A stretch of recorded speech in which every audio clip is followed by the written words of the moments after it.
Hello there, YouTubers. It's Moist Andy here, and today I thought I would share with you a real sad story. Now, this all started in the fall semester of 2017, very recent events, and I had been assigned to such and such hospital, I'm not going to say the name, and it was a clinical site of my college, which I won't mention either. But I'm in the radiography program, or at least I was until Monday. And I tell you, on the 8th of September in 2017, that's the Friday before this past Monday, very recently, I was just a student radiologic technologist. I woke up and I went to work, not thinking anything was going to happen. It was just like regular everyday routine, you know what I mean? So I was working under the shadow of, let's just give this dude a name, we'll call him Gabe. I was working under the shadow of Gabe, and he was a rad tech.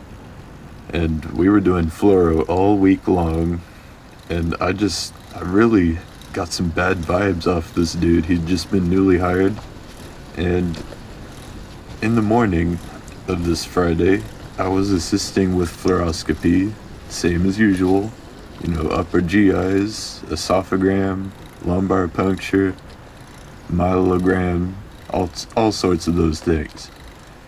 And then later on, I got involved with many miscellaneous routine radiography exams, just the usual stuff, lumbar spine, cervical spine, knees, wrist, elbow.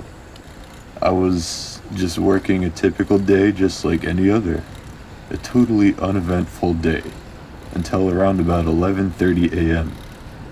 Now, after we finished a routine cervical spine from the ER, Gabe suddenly went to bring another patient for their x-ray.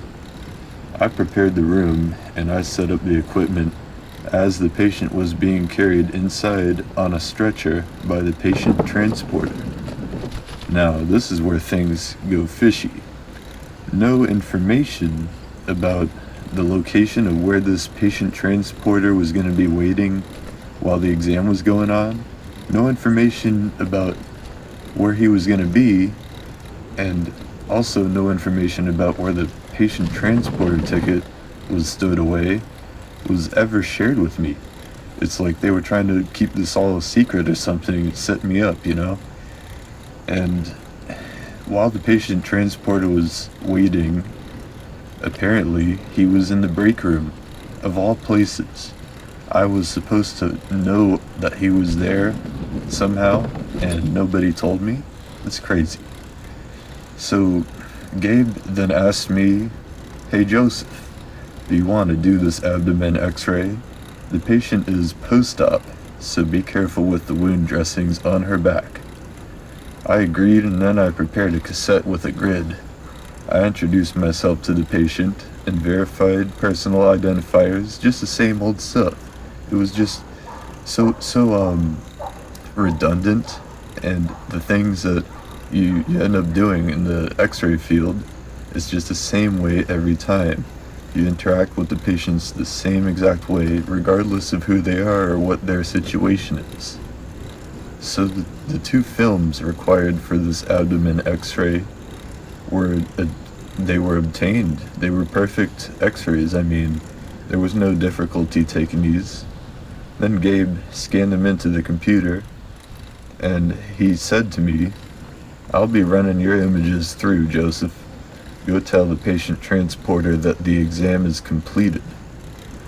Now, at this point, the time was 11:30 a.m. I walked back into the examination room where the patient was waiting for us to, tell her what's going on, and I covered her in a blanket and then wheeled the stretcher out to the hallway, and I thought everything was going perfectly normal by this point. Nothing seemed out of the ordinary. But then, I saw an individual sitting in the green chairs outside the examination room, and I spoke to him. He was wearing a blue-collared shirt. Now, this is a very similar part of the uniform that the patient transporters must wear, and he looked just like a hospital employee. I had no idea that this man was actually the patient's husband. That's right. I handed off this patient in a stretcher to the patient's husband, unknowingly. I didn't even know that this person wasn't an employee of the hospital. And I told this guy, the patient is finished with her x-ray. You can go ahead and return her upstairs. Enjoy the rest of your day. Now, this man, he headed towards the elevators. He wheeled the patient in a stretcher down an empty hallway. And because I didn't oversee the actual transfer of care between the patient transporter and Gabe, before the exam started, I wasn't witnessing who the guy was who was transporting. I didn't have an idea, a picture of what his face looked like in my mind. So since I had no information about any visitors or patient's family members who may have been accompanying her, it was just so messed up, because usually the patient transporters are sitting in the hallway outside of the examination room, right? I thought everything was normal and nothing was out of the ordinary, but then it turns out that this man was actually the patient's husband and not a patient transporter. Come on, I got mixed up. That was just an honest mistake. It wasn't willingly me going out of my way to violate the hospital policy. I wasn't trying to do any of that. So, since I was always under the impression that patient transporters would either sit in the radiography department core and wait for the exam to finish, or they would be sitting and waiting out in the hallway. It was like this every time I'd ever worked with a patient that was staying inpatient in the hospital, admitted, a patient that came down from the upstairs down to the radiology to get their x-rays, would always be transported by a patient transporter. And it was always, in my experience, that the patient transporters would wait for us in either the hallway or the main core, just sitting in a chair and watching us as they're waiting for the examination to end. And this patient transporter, I don't know what he was doing in the break room, but that's just unfair. Like, how was I supposed to know he was actually just hanging out in there? Nobody told me. So, nobody has ever mentioned to me that a common place where the patient transporter might also be staying is the break room. It's just a small lounge that's near the door to the core room, and this collective lack in my knowledge as a newly trained student, I'd been 3 weeks new to this facility. It caused me to make a mistake by just assuming that the man sitting in the hallway was a patient transporter, that he was an employee in the hospital, that he was the patient's family member. So unfair. So then after all this happened, the patient transporter was notified about the issue. We found him just hanging out there in the break room, and then he quickly ran out of there and he intercepted the patient and her husband before they got onto the elevator. I briefly walked down the hall and watched them as they were actually stepping into the elevator with the actual patient transporter, because I wanted to verify that the patient was safe, right? It's not like I didn't care what was going on after I figured it all out. I went back there to actually visualize the patient being safely, transferred to a hospital employee who knew where he was going. So then they just stepped into the elevator, they made it back to their room, and everything was fine. Until the patient's family allegedly complained to the supervisor of radiology at such and such hospital.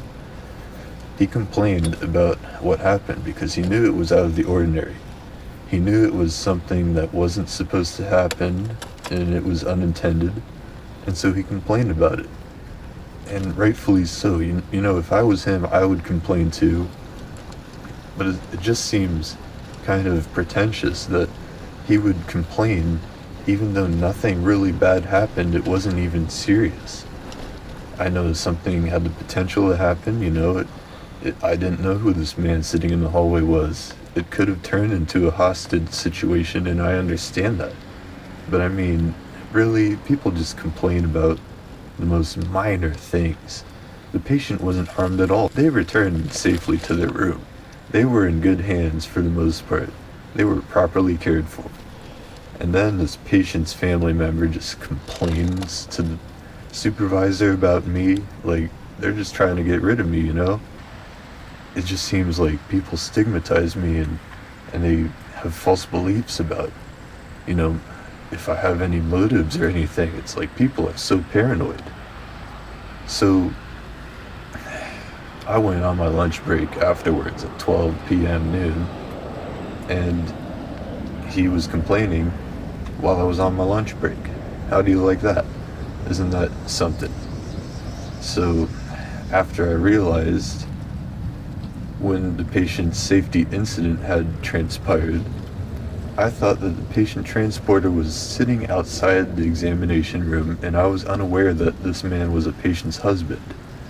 And I didn't talk with any of the patient transporters before the exam because they handed off the patient to Gabe before I even got a chance to interact with these people, you know?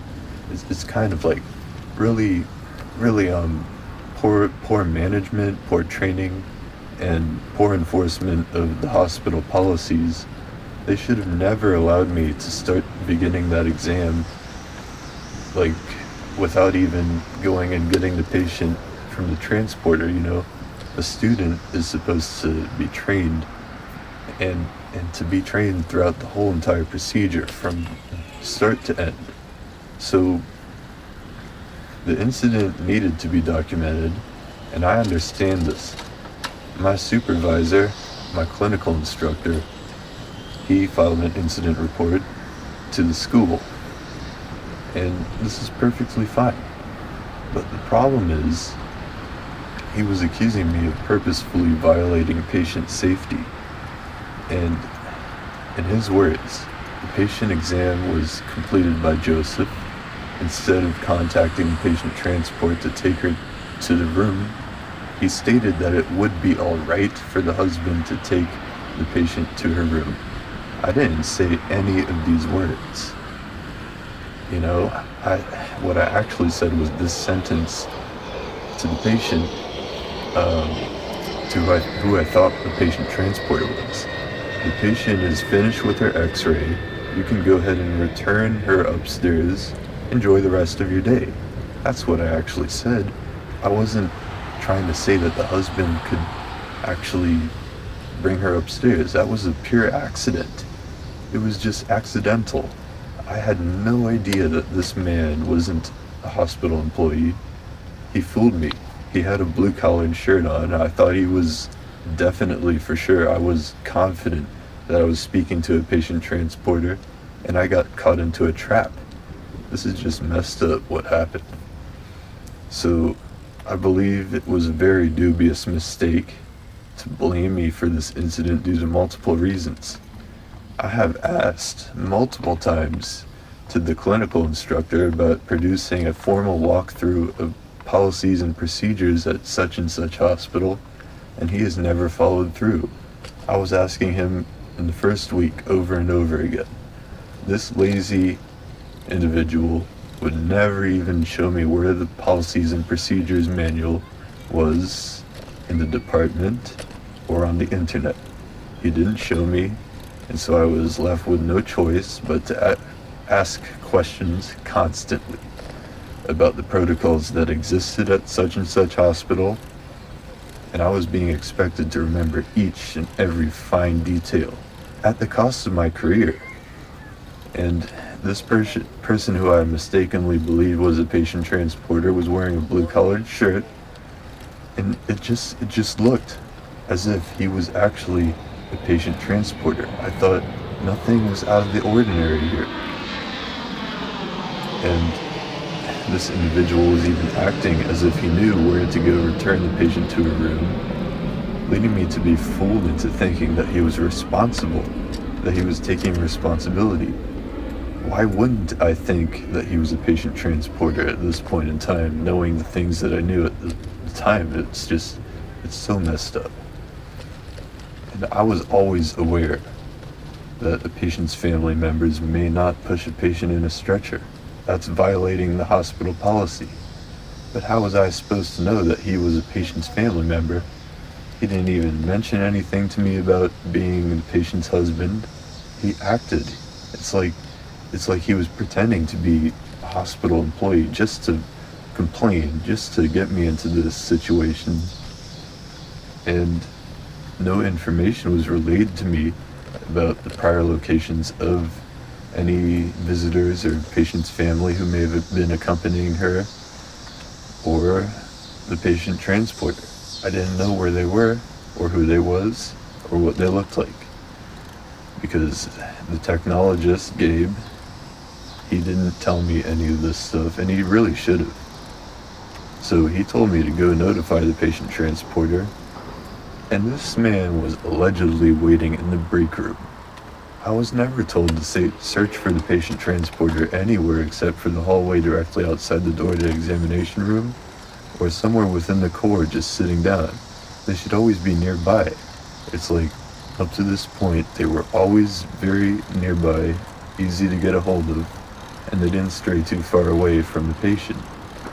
So, the lack of communication to me about these policies and procedures at such and such hospital just left me to make many decisions using my own common sense approach when I was unsure.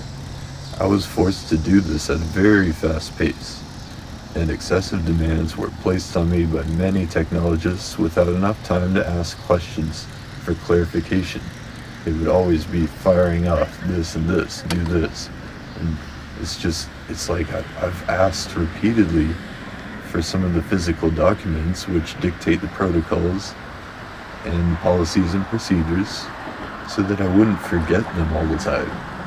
But this never was shown to me. Nobody who I asked would ever tell me what it was and where to find it. Like, I just had to ask so many questions about that throughout the whole 3 weeks that I'd been here. I was a fresh student up in there. I had only been there for 3 weeks. So this is crazy. You know, I'm not trying to sound arrogant by defending myself, but I do need to record my account of what actually transpired, since the clinical instructor didn't directly witness the incident on Friday. It was a real shame that these mishaps have destroyed my career in radiography because nobody was harmed in the process.